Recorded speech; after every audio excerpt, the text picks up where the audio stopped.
Good morning everyone, welcome to our small footprint. My name is Nyssa, and if you're new here, we are a family of 8 who live off-grid in Australia.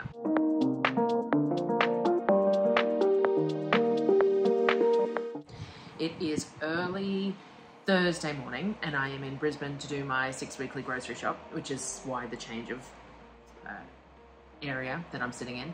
And I am just putting the finishing touches on a few different videos that I wanted to do that I hadn't got around to doing before I left. So what I'm doing is using this morning to do that before I go into Aldi and stuff. So one of the things I get asked on a regular basis is how about the planning of the monthly grocery trip, and every time I do it, I do the planning, but I forget to record it in any way because it's hard to have time to do it because the planning itself takes a lot of work. So that's what I'm going to do today. So what I did was, when I was at home, I did a bunch of footage of my shelves and the freezer and things like that. And what I'm going to do is I'm going to piece it together for you, and hopefully it'll make sense. I also have the what we eat in a week for the last week of the 6 weekly hamper done as well. It's I've got all the footage for it. I just haven't overlaid the voiceover, so I'm going to do that tonight. It can be out tomorrow, and then we'll have groceries and stuff Sunday or whenever it happens. So after all that rambling, as per usual, the way I do my monthly groceries, so we do them 6 to 8 weekly. We started out doing it fortnightly. I used to go to Toowoomba every fortnight to do my groceries, and I'd lose a whole day. So I'd spend a whole day. I'd have to leave home early in the morning and then get home late in the afternoon. I would go to Coles and Woolworths and Aldi. I'd try fruit and veg shops. There is a hamper place in Toowoomba called Loaves and Fishes that I would visit every second fortnight or whatever as well, and try and piece together everything I needed. Now, I do not find Toowoomba particularly cost effective for groceries. Considering where it's located, I would expect there to be more value in fruit and veg and things like that, but I never found the right place to go. I tried a few, probably half a dozen fruit and veg places, and none of them suited me. So that's not to say that other people don't find places that suit them there, but compared to the fruit and veg shop that I shop at here, which is Mega Fresh at Browns Plains, and Adam helps me out there, none of them came anywhere close. So the other thing is there's no Costco. Now, Costco can be cost effective for some things and not for others. The dollar per 100 grams of things in some things is not really cheaper than anywhere else. So you have to be aware of your pricing. So I always do my pricing dollar per 100 grams, or I guess if you were American, dollar per pound, or dollar per ounce. I'm not sure exactly what you break yours down to, but for us it's $1 per 100 grams. So if something costs a kilo, then it's 1/10 is the price. So say, for example, oats, rolled oats. I buy rolled oats either from Coles, Woolworths or Aldi, because all of them, if you buy the big bags, are 16 cents per 100 grams. It doesn't matter which place I buy them from, they are all the same.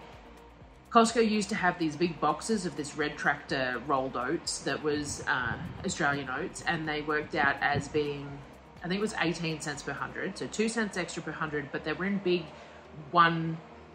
it was a box with 3 bags in it, and it worked out better for putting it on the back of the car and for storing and things like that. They have now gone up to, I think it's 44 cents per 100, so they are much more expensive than buying oats from anywhere else at the moment. So you do need to be aware of your pricing. I know a lot of people buy a lot of snack goods and stuff at Costco, like, prepackaged small chips and stuff for the kids, and I don't buy any of that, so I have no idea what the pricing of any of that is. Occasionally I'll buy the kids some veggie straws or something just as a treat, but generally speaking, I don't buy any of that, so I don't know about that. But one of the biggest savings for me at Costco is the baker's flour. So they have a 12.5 kilo bag of baker's flour for around about the $13 mark. I keep a record of all the prices that I pay and all the prices per 100 and differences between the different shops. So I have receipts and spreadsheets going back quite a few months for each of these places, and then I can see the price increases between the places and things like that. I am intending to, when I get this website going, to have it up on the website so you guys can have a look at it as well as a comparison for your own benefit, because if I'm keeping the spreadsheet, then other people may as well benefit from it as well. Like, why should I just be the only person if I'm doing all that work? So I have spreadsheets for Aldi, Coles, Woolworths, price comparisons across the board and what it cost me each time. So the price increases that have gone up from, I have some dating back almost 2 years, but I haven't been particularly consistent with upkeeping it. But I have December shop, February shop, this shop, and I think one before that as well that are very defined. So I'll share them when I get them going anyway, and that'll be a good view for that. So you have to know your prices for Costco, but Costco was really worthwhile. So all that to say, Toowoomba didn't end up particularly cost effective. I was still spending like $1,000 a fortnight on groceries by going fortnightly to Toowoomba, which is more than when I started moving to monthly shops and coming to Brisbane to do that. I was managing to spend half that. I was managing to spend $1,000 to $1,200 per 4 weeks rather than per fortnight. So for me, the cost of the travel and the tolls and the time out was far more cost effective to come to Brisbane to do it. But I am lucky in that I get free accommodation at my mum's place, who isn't here right now. So, and otherwise I wouldn't be able to do this whole talk to the camera thing with someone sitting around, because that's really not my forte. So yeah, so that's partly how I managed to make the shopping work, was to come to Brisbane. The cost savings for me were massive. The difference between shopping fortnightly at Toowoomba and shopping monthly in Brisbane was 50%. I don't know what that difference would be now, because I haven't shopped in Toowoomba in a long time and prices have really increased across the board. But I'm still theoretically saving a lot of money by coming here, because I have access to Adam at the fruit and veg shop. I try and get specials at the butcher when I can, and then access to Costco. And occasionally I will get grocery delivery to mum's place while I'm not here, if there's some specials that are really appropriate. Though the kind of things that I buy aren't things that are heavily discounted anyway, generally speaking. There's only a few things like corn chips, and I did buy rice this month through Coles or Aldi. The big canvas bags of basmati rice were half price. So I grabbed those. And I know that Costco sells rice and things like that, but some of the size of the bags are a little inconvenient for me, whereas this is a 5 kilo zip up canvas bag and it worked. So anyway. All right, so what I tend to do, the process that I tend to go through is I go through my house first. So I inventory my fridges, my freezers, and my pantries, which are scattered over a few different places. So I've got some photos and stuff here. The pantry shelves are a mess at the moment because they are right outside the bathroom, and that's what we just redid. And I noticed that when I looked at the photos, that there's still bits of flooring and everything lying around. So excuse that.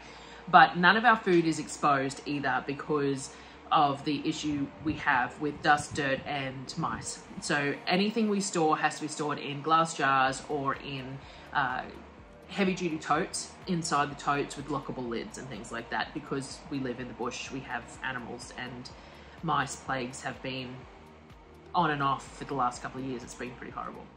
So I've got some footage here. So I always check my pantry shelf. So I check my standard canned pantry shelf, which is the little black shelf. I'll put a photo in. That little black shelf holds my tin corn, tin tomatoes, pesto jars, excess jams, excess peanut butters, oils, all that sort of thing on that little black shelf. So I go through and I count the amount of cans that I have left. And then once I go through and see how many is left, I have an inventory sheet that I use. So I'll put a little snip of this in, but it's an inventory sheet that has what I'd like to keep as my base stock, what I currently have on my shelf, and then what I need to buy to bring those numbers back up. Now, base quantities are variable depending on how long I'm shopping for. And as I try and extend my shopping a bit more, I learn that my base quantities might need to be kicked up because I'll run out of things. So if I've got nil of an item on my shelf, when I do this inventory, then I should have bought more, because I don't ever want to have none on the shelf, because the whole point of having a little bit of a stock is that if I couldn't come shopping for some reason, there would be enough there to get me through the next patch until I got shopping. So ideally, I want enough on the shelf that's going to last me 2 shopping periods. So if I shop every 6 weeks, I really want 12 weeks worth of items on my shelf, so that if I have to miss a shop, then I am okay to get through. Obviously, that's not going to count for fresh fruit, and generally speaking, at the moment, because of the cost of meat's not really something we can viably have that much of either. But that's why I'm doing things like learning to cook with beans and stuff, because beans are an easy thing to have 3 months worth of stock for, things like that. So I do my inventory on the shelf. So the black shelf comes first. I have a quick look at my canning shelf, which I'll put a clip in here to see what's on my shelf out of curiosity. Most of that's for knowledge for when I'm shopping at the fruit and veg. So at the moment, we've got a whole lot of plums on the shelf still, but it's not plum season at the moment anyway, so that's fine. And I'm actually going to make some Worcestershire sauce from scratch this month, which uses plums as the base. So I'm going to use a whole bunch of them.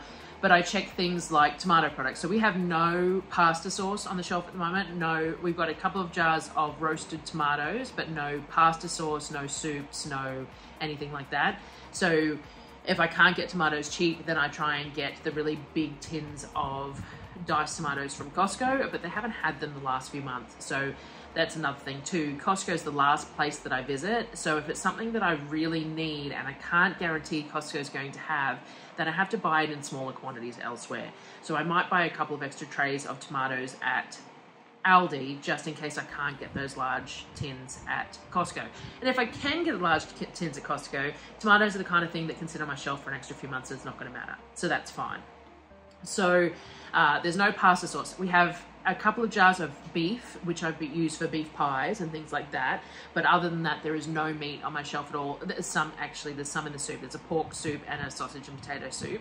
But there's no, I normally have a couple of jars of chicken and a couple of jars of pork, just raw pack canned on the shelf, because they can be pulled out, heated up in a pan and used in pastas, in rice, on flatbreads, on tortillas, anything like that. So there is no excess meat on my shelf at the moment. We've used it all and I haven't been able to afford any extra. I was hoping to get extra this month, but then we had to pay like $800 to get the floor fixed. So we will see how we go. So I checked that. So there's no tomato products on my shelf, no meat, and that's what is lacking. There is plenty of stewed apples, not a whole lot of apple butter, because I just turned a whole bunch into apple butter barbecue. So if I can get a couple of boxes of apples cheap, then I probably will. It's not quite peak apple season yet though, so we'll see how we go with that, and it can hold off if necessary. So that's all the sort of things that I think about as I'm going over the shelf and as I'm assessing what's there and what's not, and what I could possibly get and what I might consider getting and things like that. Most of it's done in my head. I don't tend to write a lot of it down because I don't take a notebook with me anyway. I take photos of my inventory sheets to take into the shopping center with me. But other than that, most of it's done in my head, which is another reason why I don't really want to have children with me when I'm doing this. I get asked all the time if I bring kids with me for the grocery trip, but there's too much going on. It's too long a day, and too long a few days, and there's too much that needs to be done that if it gets missed, it becomes an issue. And having kids with you, as anyone knows who has kids with you when you do anything, can be really distracting. So moving on from there, what do? I check the freezer. So I've got a little clip here of the freezer, and you'll have to excuse my hands. I'd been out in the garden before this and I hadn't realized until I was filming it. But I'm not touching food anyway, so I didn't come back and redo it. All I'm doing is reorganizing freezer. So I go through that. Now, the main things that we store in the freezer, we always have some emergency beef mince, vacuum sealed in the bottom, so that if I run out of everything else, I can still use beef mince, and it's one of the cheapest meats to use. So I always have that in the bottom. We have some frozen meals sometimes. So I found a couple of bags of frozen zucchini slice, so I pulled one of them out to put in the fridge, so Darryl has access to that over the next couple of days. And frozen fruit is another thing that we have a lot of in there. So at the moment, we've got a lot of frozen carrots because we had to process those carrots. which I will have to remember because I'll use that for stocks and for bolognese and things like that. We've only got 2 serves of bolognese left in the freezer, so I definitely need to buy enough mince to do a big batch of that, because again, that's one of our emergency meals. Bolognese and dry pasta is full of veggies, full of goodness, totally happy. The kids are totally happy to eat it just about any day. And so it's great to have in the bottom of the freezer. There's some frozen zucchini in there. There's some nuts stored in there as well. And mostly just, there's some dal, I think. And mostly frozen fruit. So I assessed the frozen fruit that we got in there to know what else to buy for smoothies and things like that. So the freezer is fairly empty at the moment. We have been looking at upgrading the freezer because it would be great to have a bigger freezer for higher fruit and veg storage. And you can buy these really big chest freezers with 2 lids, which would be really awesome. So we might look at that at some point.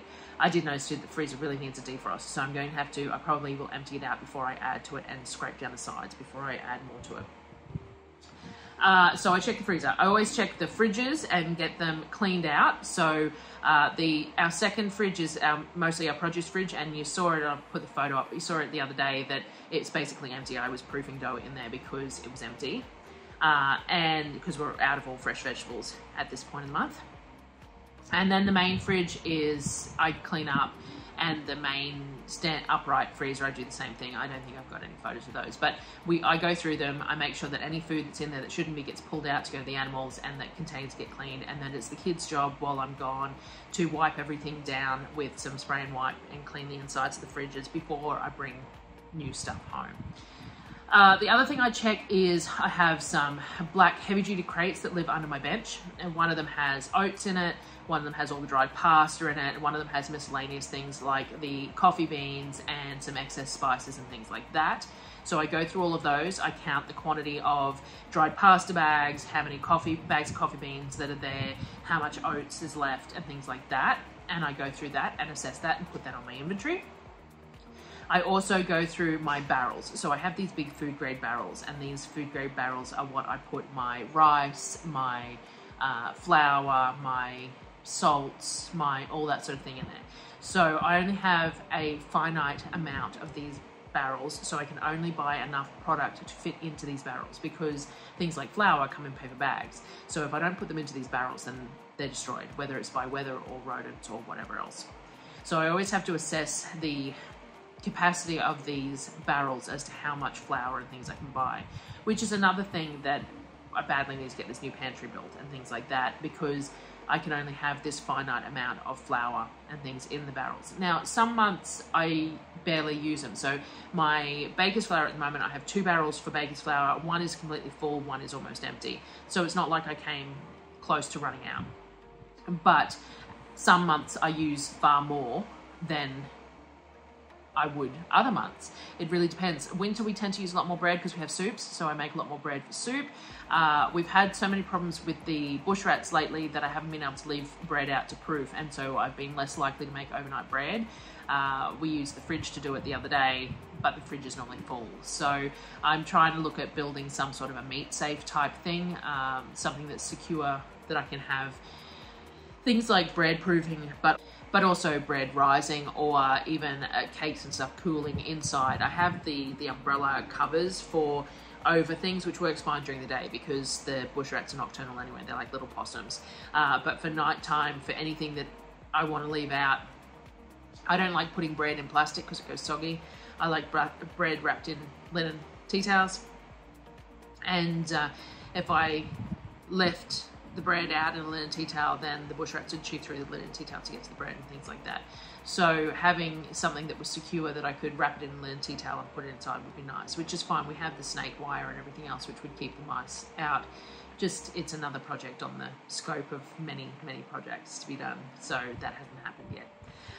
But yeah, so I've limited my bread baking a little bit because of that. So the next step for me is doing the delivery click and collect for Coles, Woolworths and Aldi. So I do that, not Aldi, Aldi doesn't do delivery, Coles and Woolworths. So I do that with the intent for delivery to be Wednesday afternoon. So I arrive at Mum's place Wednesday evening and I get the delivery then. Because part of the reason I'm not real keen on grocery delivery is the substitutions or the unavailability of things. So I want to do that first so that I can assess anything that came and figure out whether I need to replace it or whatever else. There was a few weird ones this time. I ordered 4 bags of coffee beans. I got the Coles coffee beans on, someone suggested them, so I bought those. They're only $12 a kilo, so $1.20 per 100, which is pretty cheap. And I got 2 of the intense and 2 of the strong. And apparently they had run out of the intense, so they replaced the intense with the strong, and then that was the last of the strong. So then they've replaced the strong with 2 bags of something else. But the something else is $40 coffee beans. So I sort of won on that one. But there's a few things that I have to now get from somewhere else that weren't available or that were replaced with things that I need to return because they're not suitable. So that's why I like to do those first up. And then today, being Thursday, I will now go to Aldi and then drop into Coles or Woolworths if I need to for anything that wasn't available or was substituted that was inappropriate or whatever else. And go to Kmart and anything like that that needs to go. So the kids put in requests. I don't always follow the requests, but the kids requested a chess game this month. So I'm going to go into Kmart and buy them a cheap chess game. And I think there was something else that I needed at Kmart. They might need some texters or something. So I've got it on my list somewhere, I think on my phone. So I'll duck into Kmart to do that as well. I was going to check out the Ingham's chicken, like wholesale distribution center, because it's somewhat near where I am today as well. And then tomorrow, and then I'll spend the afternoon taking all the groceries down and packing it into the tins and stuff. And then tomorrow I'll do the fruit and veg, the butchers and Costco. So that's sort of how we plan it. Now, I don't meal plan, but if there's any out of the ordinary things that I want to make in the month, I do list them down. So in my planner, I list down these potential things. So this month I'm going to make some Worcestershire sauce. It is a Sally Wise recipe and it uses fruit as the base, and I have all those jars of canned plums that we haven't used. So I'm going to use those as a base. Now, one of the ingredients in it is 5 litres of malt vinegar. That's not something I have. I have small amounts of malt vinegar, but I don't have large quantities. So on my list, that needed to be added. I needed to have malt vinegar to use for that. I'm going to make the garlic conserva that I was supposed to make last week and didn't get to. And one of the ingredients for that is sherry vinegar. I was just going to use an alternate vinegar because I wasn't going anywhere to buy it, but now I haven't done it yet, and sherry vinegar was on special, so I grabbed that as well. So I always go through and see if there's any specific meals that we want to make that are out of the ordinary, and if there is, I list those ingredients, and then I assess when I buy them too, like, you know, if they're on special or if they're not, or the cost of them, or how much I really want to make that meal, or whether I can use an alternative or whatever else. But I do try and do something new each month as well, or I've been inspired by someone on YouTube, or I've been inspired by something on Instagram or whatever else, and I sit there and I go, I wouldn't mind trying that, so I buy the extra things. I bought nori this month to make sushi rolls because I made those sushi bowls. Everyone really liked them. I thought I'll buy some seaweed so that I can do some rolls up.